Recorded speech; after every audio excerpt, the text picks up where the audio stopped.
Exceptionnellement, hein, on a décidé de parler de naissance, donc on va le faire en tout début, parce qu'au commencement... Ça tombe bien. C'est un animateur intelligent. Comme par hasard avec le retour d'Edith. C'est ça, déclaration de naissance. Tu vas me demander si je l'ai faite, bien sûr. Voilà. Bien Que sûr. dit la loi à propos de déclaration de naissance, Mélissa Djidji? Effectivement. Qu'est-ce que la déclaration de naissance? Tu m'as fait trop rire, hein? Très bien, je La sais. déclaration de naissance, en fait, c'est l'acte par lequel, en fait, on va informer l'État Ouais. qu'il y a la naissance d'un nouveau-né, donc d'une nouvelle personne. Et ça va permettre d'avoir un acte de naissance par lequel on va reconnaître son existence et lui donner une identité.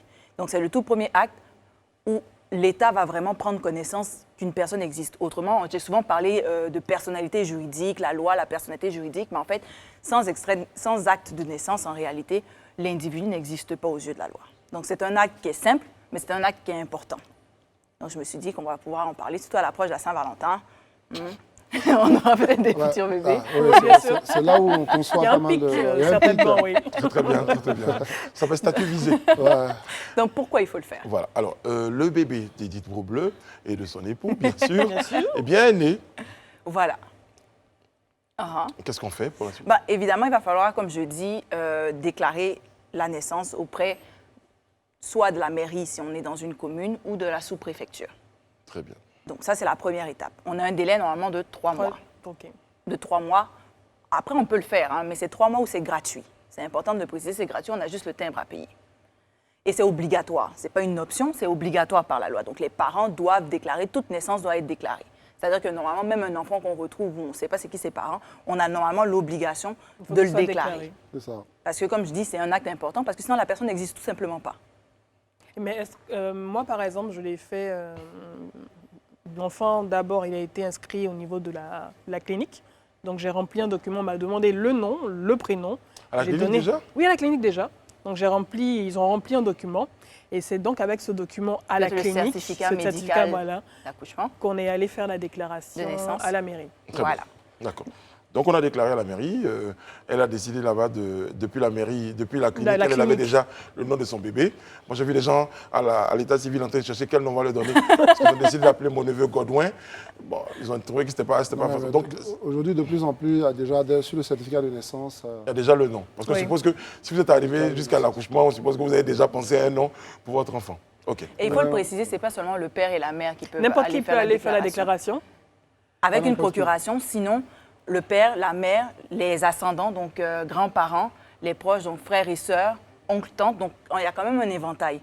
Et je tiens à le préciser parce qu'il y a souvent, lorsque la déclaration n'est pas faite dans les temps, donc dans les 3 mois, c'est souvent parce que soit, effectivement, il y a de la négligence.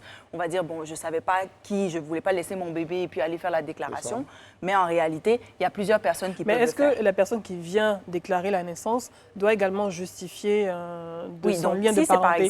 Si c'est par exemple, ce n'est pas le père ou la mère, non seulement il va fournir sa pièce d'identité à lui, mais il va également fournir une des pièces d'identité des parents. Donc, soit de la père... Aujourd'hui, c'est difficile, hein? Soit du père, soit de la mère. OK. Alors, d'accord. Donc, là, on a un enfant. Et moi, je suis même pas là pour aller déclarer. Je suis en voyage. Dis donc, toi, tu disparais, tu es en voyage. Je suis absent. Donc, là, vous décidez, Mélissa, vous, d'aller déclarer la naissance de cet enfant à l'état civil avec soit ma pièce d'identité ou la vôtre. C'est possible. Si l'enfant, effectivement, est de nous deux, oui. Très bien. Très bien. OK.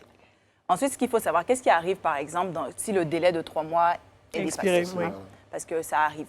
Donc, ce qu'il va falloir faire, par contre, il va falloir aller devant le tribunal pour obtenir un jugement supplétif qui va faire un peu office, en fait, d'acte de naissance et on va pouvoir faire toutes les démarches par la suite. Donc, on va enfin pouvoir reconnaître, donc l'enfant va pouvoir avoir une existence juridique. Légale, oui.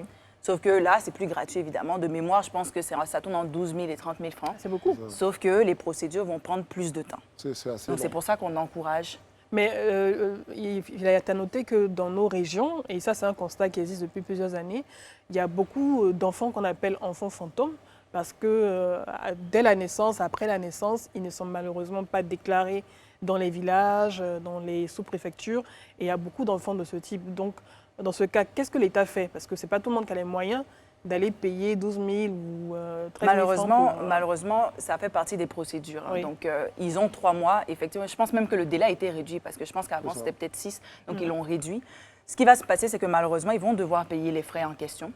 Sauf que, par exemple, dans les localités, normalement, il y a un registre qui est tenu par un agent de collecte. Donc, ils vont pouvoir aller chercher, par exemple, la preuve dans le registre que l'enfant était bel et bien né. Et c'est avec cette preuve-là qu'ils vont pouvoir aller au tribunal pour déclarer l'enfant. Mais ce qu'il faut savoir, c'est que ça peut se faire à n'importe quel moment. Donc, ce n'est pas parce que l'enfant a 15 ans qu'il est trop tard. Parce que ça pénalise. C'est pour ça que je pense que je vais finir dessus. C'est important. Parce que si on n'a pas l'acte de naissance, ça veut dire qu'il ne pourra pas avoir de pièce d'identité. Il ne pourra pas avoir de passeport. Plus tard, lorsqu'il va travailler, pour un travail légal, on va lui demander des papiers qu'il ne pourra pas fournir. Il ne pourra pas se marier légalement. Est-ce qu'on a la possibilité, si on s'est trompé, de pouvoir, on a un laps de temps pour pouvoir corriger, par exemple, Si une erreur sur un prénom, ou on a envie de changer de prénom parce qu'on s'est disputé avec, je sais pas, des parents. Est-ce qu'on a la possibilité de changer une semaine ou 2 semaines après? Je connais quelqu'un sur le plateau qui a dû passer par la case justice. Oh, ben dis donc. Donc, une fois que l'acte de naissance est fait, dès qu'on l'a récupéré, même 1 jour ou 2 jours après, on n'a pas la possibilité de le changer. Non, il va falloir maintenant entamer des procédures. Procédure judiciaire. Une procédure judiciaire.